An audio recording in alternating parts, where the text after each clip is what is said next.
Bloomberg Audio Studios. Podcasts, radio, news.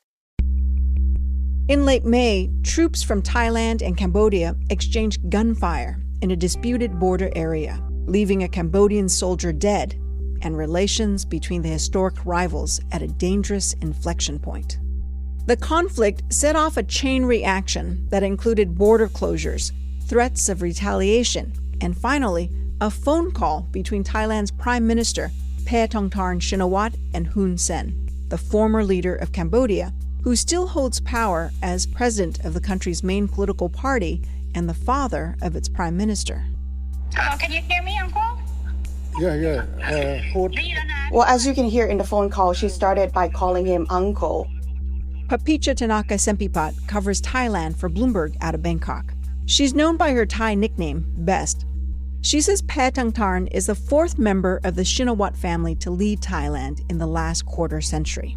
Her father, former Prime Minister Thaksin Shinawatra, still holds sway in Thai politics. He and Hun Sen forged a friendship years ago. She started calling him uncle in the call because to her, Hun Sen was a family friend. And Hun Sen had been there time and again for the Shinawatra family, providing them refuge when they needed. They were so close that Thaksin even had a room reserved at Hun Sen's house. Paetongtarn's differential tone and calling him uncle was the tip of the iceberg. During the 17-minute call, she appeared to side with Hun Sen on multiple occasions, referring to a top Thai military commander as an opponent and promising to take care of Hun Sen's concerns.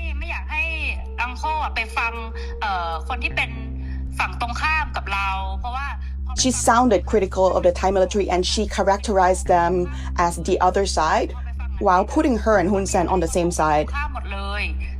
And that is probably a breach in the diplomatic protocols. It also reflected that the Thai army and the Thai government were not seeing eye to eye about the conflict, which did not inspire confidence in the Thai people. A few days after the call, Hun Sen posted audio of the conversation on Facebook, plunging Paetongtarn's coalition government into crisis.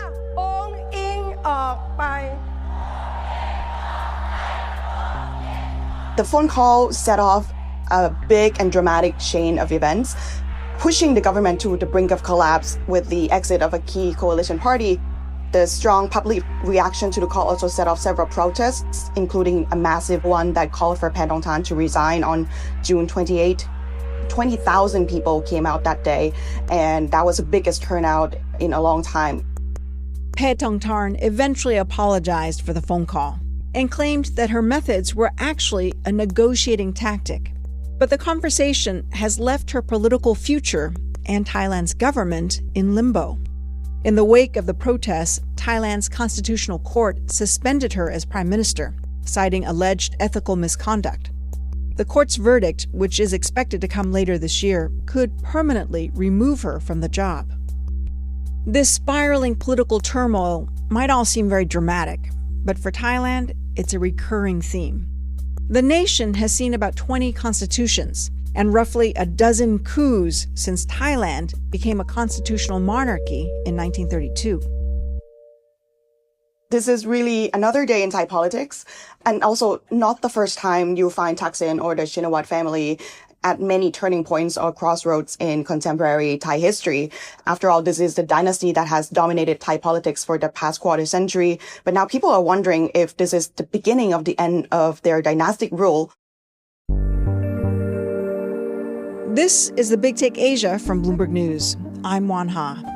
Every week, we take you inside some of the world's biggest and most powerful economies and the markets, tycoons, and businesses that drive this ever-shifting region. Today on the show, what the recent suspension of Thailand's prime minister could mean for its battered economy. And after nearly 3 decades, is the Shinawatra family's grip on Thai politics finally coming to an end?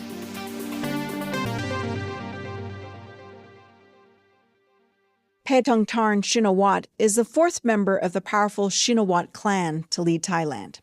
Her family has dominated Thai politics ever since her father, Thaksin, first came into power in 2001. They absolutely have huge influence over Thai politics. You cannot talk about Thai politics without mentioning Thaksin or his family. Thaksin, the main character, was prime minister from 2001, for which he served a full term after winning a landslide victory. But then his second term in office was cut short in 2006 when the military seized power. The generals in charge accused him of corruption and abuse of power. His party was dissolved, and he eventually went into exile. But even then, as he faced corruption charges, Thaksin continued to influence Thai politics through Pheu, his family's political party. When people were voting for Pheu, they knew that they were essentially voting for a Thaksin government without Thaksin in the picture. The Shinawats came back to contest the election in 2011 with the Pheu party under Yingluck, who is Thaksin's sister. But her term was again cut short. And now that brings us to the most recent election in 2023, which saw Thaksin's daughter, Paetongtarn, rise to power and bring her dynasty back to the top political office. And that's where we are. Now, why is it that the Shinawats are so popular and loved by some in Thailand? Why is it that they have maintained their dominance politically for so many years? A lot of that had to do with the lasting legacy that Thaksin left behind when he was prime minister. Thaksin is best known for Thaksinomics, which is a way of calling his populist economic policies that were spent heavily on grassroots measures designed to stimulate domestic consumption. But at the same time, it was also benefiting big businesses. So he was seen as both pro-business as well as supporting grassroots. And one of the most lasting legacies that he left behind is the universal healthcare that he established in 2002. His supporters loved him so much for spreading the benefits of wealth and growth in a country with big gaps between rich and poor. You could say that it was really the first time that the grassroots rural farmers felt like they had a leader that saw them truly. Thaksin's immense popularity and overwhelming election victories disrupted Thailand's long-standing political order. His politics alienated the old guard and created powerful enemies among conservatives. That's one of the reasons he was forced into exile. So the establishment saw Thaksin and his clan as a threat to its political power, social hierarchy, and also a threat to the monarchy, which is revered as the linchpin of Thailand's national identity. Thaksin came to power on a pro-democracy platform. But in order for him to be able to secure a safe return to Thailand, he cut a deal with the establishment, and critics say he abandoned the pro-democracy cause. His party is now in a coalition with one backed by a general who ousted his sister's government. Now, certainly when people think about Thai politics, military coup come to mind. Why is the political situation in Thailand so turbulent, and why have there been so many coups? It really comes down to the establishment elites who don't respect elections, but also don't have enough power to sustain authoritarian rule. The bottom line is Thailand is perhaps a cautionary tale for what happens to a society where democratic institutions fall apart, leaving the rich and powerful to fight it out. And election, protest, coup, party dissolution, rinse and repeat. That's what happens in Thai politics.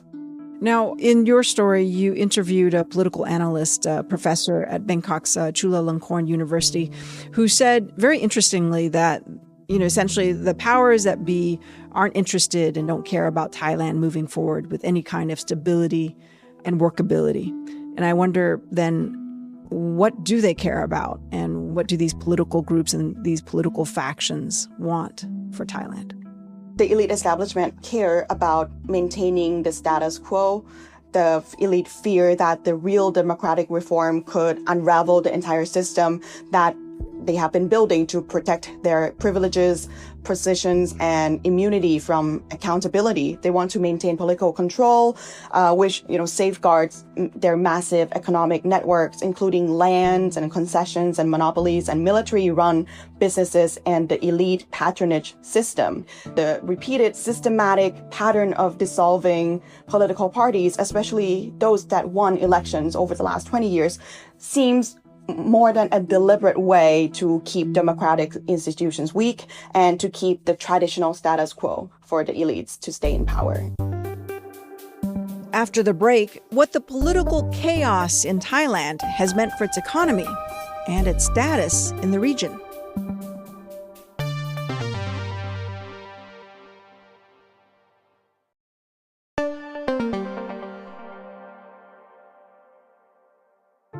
The potential removal of Thailand's prime minister and the ensuing political upheaval comes as the country faces economic and geopolitical threats. Bloomberg's Patpicha Tanakasempipat, or BEST, says the latest political fallout and a revolving door of leaders highlight what has been a persistent problem in Thailand. There's never been an elected government in power long enough to actually address the problems the country is facing. Thailand has one of the highest income inequality between the rich and the poor. Thailand is suffering from poor educational system, high household debt, low private investment, and also really slow economic growth compared to its regional neighbors.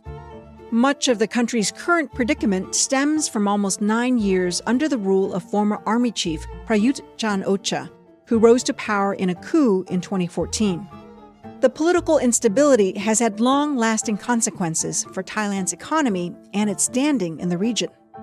During the time between 2014 to now, the economy has crawled at a pace of just under 2% annually. Political uncertainty, like frequent changes to governments or military coups or mass protests, have made foreign investors wary of making long-term commitments in the country because they don't know what's going to happen. Some companies have postponed or redirected investments to more stable countries in the region like Vietnam or Indonesia, and we have seen that foreign direct investment into Thailand have lagged behind most of the neighbors. Not only is Thailand lagging behind its neighbors in Southeast Asia, it's also found itself distanced from what was once a powerful ally, the U.S. The U.S. downgraded diplomatic ties with Thailand after the 2014 coup and scaled back the annual military exercises. So this has led the military and the military-backed governments at the time to cozy up to China through economic ties and lessen dependence on Washington. So this makes it harder for the U.S. to count on Thailand as a stable ally, particularly in efforts to counter China's growing influence in the region. And the constant upheaval in the country also reduces Thailand's strategic leverage between the U.S. and China and makes it less relevant as an ASEAN power. That doesn't mean Thailand lacks appeal. To much of the world, Thailand is associated with scenic beaches, Buddhist temples, wild nightlife, which was all depicted in the hit series White Lotus. What happens in Thailand stays in Thailand. Oh, what does that mean? Thailand is also the largest manufacturing hub for automobiles in Southeast Asia. Automakers from Toyota and Nissan to Ford and BYD make their cars in the country, earning it the nickname the Detroit of Asia. And it's a big exporter of agricultural products. It's the world's biggest rice exporter after India. Thailand is also a big commodities player. It is one of the world's rice bowls. Thailand is also the world's biggest exporter of natural rubber and one of the biggest exporters of sugar, which the world cannot live without. Bess says Thailand can't leverage these strengths at home when the country's leaders have failed to get their act together over and over again. Prime Minister Paetongtarn Shinawatra was criticized for being slow on negotiating a deal with President Donald Trump on tariffs. The country's goods now face a 36% levy, among the highest in the region. The cause of political turmoil in the country is that it makes the country look inward and forget the outside world. And frequent leadership changes have also weakened Thailand's ability to take consistent positions on global and regional issues like global supply chain disruption or the reordering of the global trade. And because we spent so many years trying to put out fires in our own home, it's really hard to look beyond the smoke and plan for any modernizations. So what happens is you don't get to look that far ahead or see long-term potential or see policies that are more for long-term reforms than short-term stimulus. There's concern Thailand's economy could slide into a deep recession in the second half of the year if the country fails to get a better deal to avoid the steep U.S. tariffs. With the stakes so high and so much hinging on Thailand's political future, what happens next to the suspended prime minister is key. If the court finds her not guilty of the ethics violation, she returns as prime minister and everything goes back to normal. But that could also mean more protests and even military intervention if the army wants an opportunity to seize power. If Paetongtarn is deemed guilty by the court, then two potential scenarios could happen from that. First, she would be disqualified immediately and removed from office, and that would trigger a new prime minister vote in the lower house of parliament. The best outcome is that the transition of power goes smoothly to another prime ministerial candidate from the same ruling Pheu Thai party. Even though it's not a Shinawatra in power, it's still a Shinawatra ally and the Shinawatra party that's still leading the government. And there's another possible outcome that could spell trouble for Thailand. If the coalition collapses during or before the prime ministerial vote, we're likely headed for a protracted political deadlock where no single candidate has enough support from the sitting lawmakers to become prime minister. Then all hell kind of breaks loose with no functioning government, and that would threaten the passage of the budget bill for the next fiscal year that begins as soon as October. So unless Pheu Thai hangs on, this could be the end of the Shinawatra's dominance in Thai politics. Now, Best, we started this episode talking about how a suspension of a Thai prime minister over a leaked phone call is just another day in Thai politics. Even with the Shinawatra family out of the picture, if that were the case, would that bring about any fundamental change for Thailand's politics and its future, you think? This crisis is eye-opening, but it will likely not bring about any fundamental changes to Thailand. The Shinawatras have been a key player in politics for quarter century, and they may be losing their appeal or maybe fading as players in this game, but the game still remains perfectly intact. And if anything, this episode shows that the game is as rigged as it is efficient in helping the elite establishment eliminate its enemies. It also shows that even if you try to reconcile and coexist with the old guards, you will be allowed to govern only with the blessing of the very forces that you opposed. You can be a pawn in their chess game, while those forces will never fully trust you. Bess says right now, despite whoever happens to hold public office, the real power in Thailand lies with individuals and institutions that are not elected. This episode, Another Day in Thai Politics, shows that without a big enough progressive win in Thailand, there seems to be no way to implement reforms to eventually break this cycle. And Thailand is possibly set to remain trapped in this vicious cycle that prevents true democracy from sticking around long enough after elections to fully take roots in the country.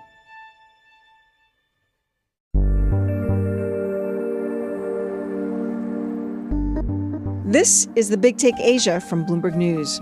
I'm Oanh Ha. To get more from the Big Take and unlimited access to all of Bloomberg.com, subscribe today at Bloomberg.com/podcast offer.